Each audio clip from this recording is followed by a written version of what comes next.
नमस्कार मराठी वर्ग. महाटेटच्या या स्पेशल मार्गदर्शन सत्रामध्ये आपल्या सर्वांचे अगदी मनापासून स्वागत आहे. आज आपण इंग्लिश ग्रामरचा एकदम बेसिक पण परीक्षेच्या दृष्टीने एक गेम चेंजर टॉपिक पाहणार आहोत. तो म्हणजे मास्टरिंग द नाउन. अगदी बरोबर. आणि सत्र सुरू करण्यापूर्वी सर्व ॲस्पिरंट्सना एक छोटीशी आठवण. या क्लासच्या अगदी महत्त्वाच्या PDF नोट्स आणि प्रॅक्टिस क्विजची लिंक आपण खाली डिस्क्रिप्शनमध्ये दिली आहे. ती नक्की चेक करा आणि डाउनलोड करायला विसरू नका. चला तर मग लागणार आहोत आपण एकदम बेसिकपासून ते ॲडव्हान्स एक्झाम लेवलपर्यंत without missing a single bit.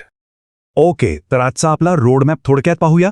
आपण सुरुवात करणार आहोत नाउन्सच्या महत्त्वापासून, मग 4 मेन टाइप्स, नंतर काही जबरदस्त high level exam tricks, teaching pedagogy आणि शेवटी तुमची आवडती रॅपिड फायर PYQ क्विज. खरे तर इंग्लिश ग्रामरमध्ये हा नाउनचा टॉपिक मार्क्ससाठी एक गोल्ड माइन का मानला जातो. कारण याशिवाय टेटची प्रश्नपत्रिका पूर्ण होऊ शकत नाही. आपण पाहूया की परीक्षेची डिमांड नेमकी काय आहे आणि आपण कुठल्या गोष्टींवर फोकस करायला हवा. हे पहा, महाटेटमध्ये नाउन्सवर या 5 प्रकारचे प्रश्न नेहमी येतात. नाउन टाइप्सवर डायरेक्ट क्वेश्चन्स असतात, एरर डिटेक्शन म्हणजे चुका ओळखण्याचे प्रश्न असतात. हो, आणि पेडागॉजीवर आधारित ग्रामर टीचिंगचे प्रश्न, वाक्य ओळखणे आणि सर्वात जास्त कन्फ्यूज करणारे ॲब्स्ट्रॅक्ट आणि कलेक्टिव्ह नाउन्स. हे 5 पॉइंट्स आपण आज परफेक्ट केले की समजा टेट क्लिअर करण्याची एक मोठी स्टेप पार झाली. तर नाउन म्हणजे नेमकी काय? अ नेमिंग वर्ड. एखाद्या व्यक्ती, ठिकाण, प्राणी, वस्तू, कल्पना, भावना किंवा गुणाला दिलेलं नाव म्हणजे नाउन. एकदम सिंपल वर्ड्समध्ये सांगायचे तर जगातल्या कोणत्याही गोष्टीला दिलेला नाव, जसे की teacher, Mumbai, book, honesty, team किंवा चाइल्ड. ध्यानात ठेवा, हे ग्रामरचे ॲब्सोल्यूट बिल्डिंग ब्लॉक्स आहेत, ज्याशिवाय आपण वाक्य बनवूच शकत नाही. एक्झॅक्टली. आता आपण या फाउंडेशनवर पुढची इमारत बांधूया. Let's dive into the core categorization. नाउनचे 4 मुख्य प्रकार आहेत. याची एक रिधम आहे, ती आपण आता सेट करूया. तर सुरुवात करूया प्रॉपर नाउनपासून, म्हणजे एक स्पेसिफिक नाव जसे पुणे. कॉमन नाउन म्हणजे एक जनरल नाव जसे सिटी. ॲब्स्ट्रॅक्ट नाउन म्हणजे क्वालिटी किंवा फीलिंग जसे ऑनेस्टी. आणि कलेक्टिव्ह नाउन म्हणजे समूह जसे टीम. हे 4 प्रकार एका फ्रेममध्ये समजले की पुढे काहीच अवघड जात नाही. आणि हो, असंच डीप ॲनालिसिस आणि एक्सक्लुझिव्ह स्टडी मटेरियलसाठी आपण आपले चॅनल मेंबरशिप प्लॅन्स जॉईन करू शकता. ते फक्त 59 आणि 119 मध्ये अवेलेबल आहेत. त्यामुळे आम्हाला तुमच्यासाठी असेच हाय क्वालिटी सेशन्स बनवण्यास मदत मिळते. सो चेकआउट नक्की करा. आता प्रॉपर नाउन आणि कॉमन नाउनमधील मेन फरक पाहूया. प्रॉपर नाउन हे नेहमी कॅपिटल लेटरने सुरू होते, कारण ते स्पेसिफिक असते. उदाहरणार्थ इंडिया किंवा शिवाजी महाराज. पण कॉमन नाउन हे जनरल असते, जसे बॉय किंवा सिटी. ते काउंटेबल किंवा अनकाउंटेबल असू शकते.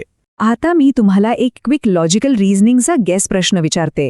जर वाक्यात आलं, he is the Einstein of our class, तर येथे आइन्स्टाईन हा प्रॉपर नाउन आहे की कॉमन नाउन? अरे वाह, खूपच ब्रिलियंट प्रश्न.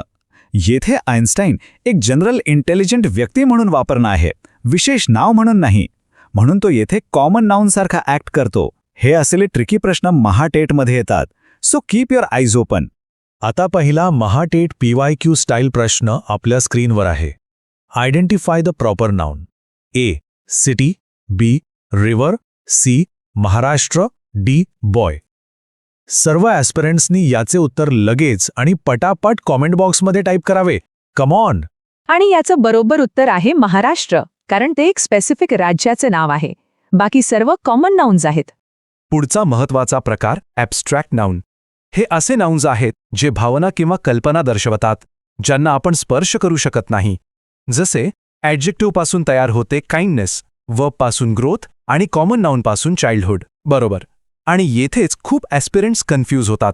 लव्ह, अँगर, नॉलेज, पॉवर्टी हे सर्व ॲब्स्ट्रॅक्ट नाउन्स आहेत का? कारण ते फीलिंग किंवा स्टेट ऑफ बीइंग आहेत. अगदी बरोबर पकडला.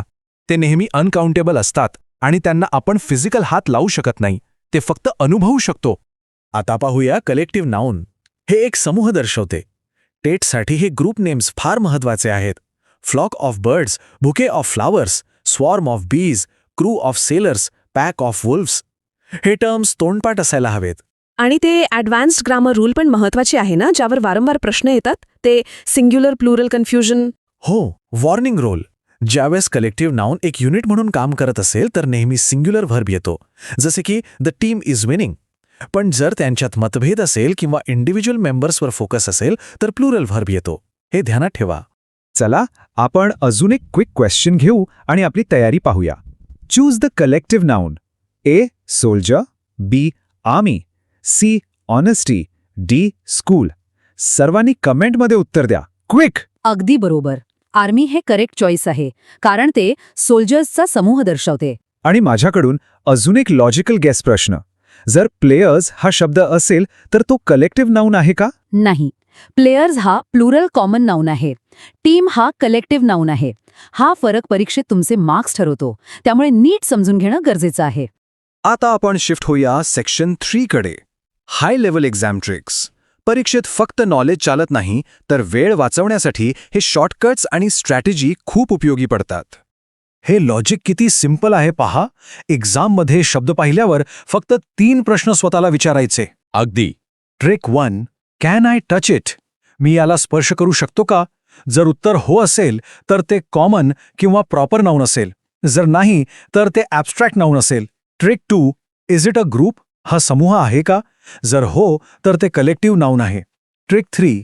Is it a special name? हे विशेष नाव आहे का? जर हो तर ते प्रॉपर नाउन आहे. हे 3 फिल्टर्स वापरले की चुकण्याची शक्यताच उरत नाही. So the crucial point is avoiding these traps. Common errors कुठले असतात पहा. स्मॉल आय वापरून इंडिया लिहिणं चुकीचे आहे. ते कॅपिटल आय पाहिजे, कारण ते प्रॉपर नाउन आहे. तसंच ऑनेस्टी आर इम्पॉर्टंट चुकीची आहे, कारण ॲब्स्ट्रॅक्ट नाउन सिंग्युलर असते. Honesty is important. Same goes for collective nouns acting as a single unit. The team is winning बरोबर आहे. द टीम आर विनिंग हे रॉंग आहे. एरर डिटेक्शनमध्ये हे नियम खूप महत्वाचे आहेत. नोट डाऊन करून ठेवा. आता सत्राचा सर्वात विहात्म भाग. आपण सर्व भावी शिक्षक आहोत, त्यामुळे पेडगॉजी फार महत्वाची आहे. आणि हो, पेडगॉजीवर आधारित पूर्ण प्लेलिस्टची लिंक सुद्धा आम्ही डिस्क्रिप्शनमध्ये दिली आहे, किंवा आपले चॅनल प्लेलिस्ट सेक्शन नक्की चेक करा. तिथून तुमची पूर्ण तयारी होऊन जाईल. कन्स्ट्रक्टिव्हिस्ट अप्रोच. लहान मुलांना नाउन्स कसे शिकवावे हे प्रोग्रेसिव्ह स्टेप्स पहा. सुरुवात नेहमी रिअल ऑब्जेक्ट्सपासून करावी, नंतर पिक्चर कार्ड्स, मग स्टोरी टेलिंग, ग्रुप ॲक्टिव्हिटीज आणि शेवटी लँग्वेज गेम्स. शिक्षण हे नेहमी मूर्तपासून अमूर्तकडे, म्हणजे टँजिबलपासून ॲब्स्ट्रॅक्टकडे गेले पाहिजे. हा पेडगॉजीचा बेसिक नियम आहे, जो टेटमध्ये वारंवार विचारला जातो.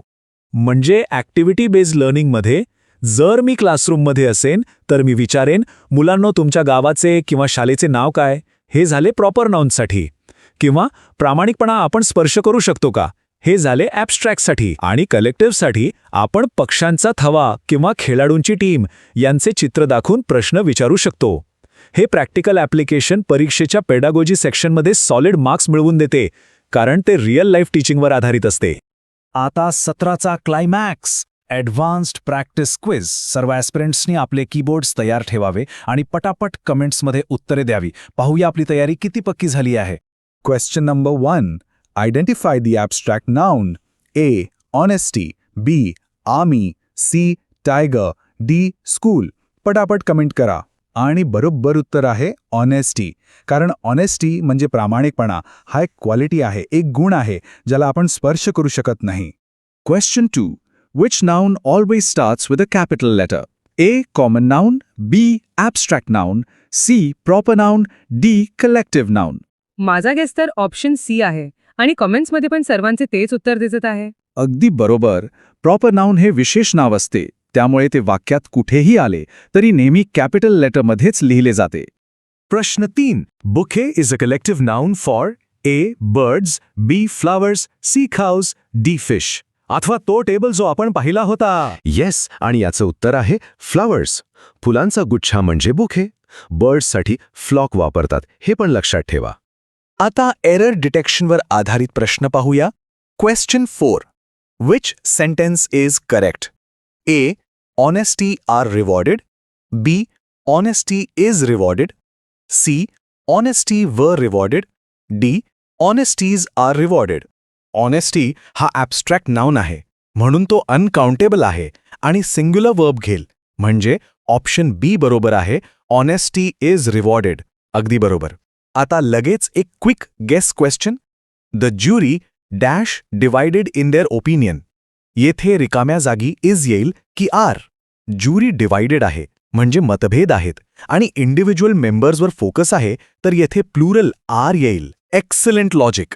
अशा प्रकारचे ट्रिक क्वेश्चन्स येतात आणि आपले मार्क्स वाट पाहतात. आता प्रश्न 5, सर्वात टफ प्रश्न. Childhood is formed from A adjective, B verb, C common noun, D pronoun. Comment box भरून गेला पाहिजे. चाइल्डहुड हा शब्द चाइल्डपासून बनला आहे आणि चाइल्ड म्हणजे मूल हा एक कॉमन नाउन आहे. त्यामुळे ऑप्शन सी एकदम बरोबर आहे.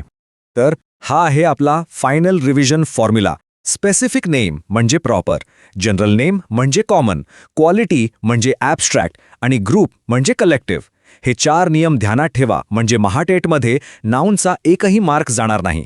R you ready to master the rest of English grammar? जर हो तर मराठी वर्ग या आपल्या यूट्यूब चॅनलला लाईक, शेअर आणि सबस्क्राईब नक्की करा. तसंच निरंतर तयारीसाठी आपले व्हॉट्सॲप आणि टेलिग्राम ग्रुप्स जॉईन करा, ज्याची लिंक डिस्क्रिप्शनमध्ये दिली आहे. पण जाण्यापूर्वी आपण सर्वांसाठी एक विचार करायला लावणारा प्रश्न. वॉटर हा कॉमन नाउन आहे हे आपल्या सर्वांना माहिती आहे, पण त्याचे प्लुरल वॉटर्स होऊन त्याचा अर्थ बदलतो का? याचा विचार करा, कॉमेंटमध्ये उत्तर द्या आणि भेटूया पुढच्या मार्गदर्शन सत्रामध्ये. नमस्कार.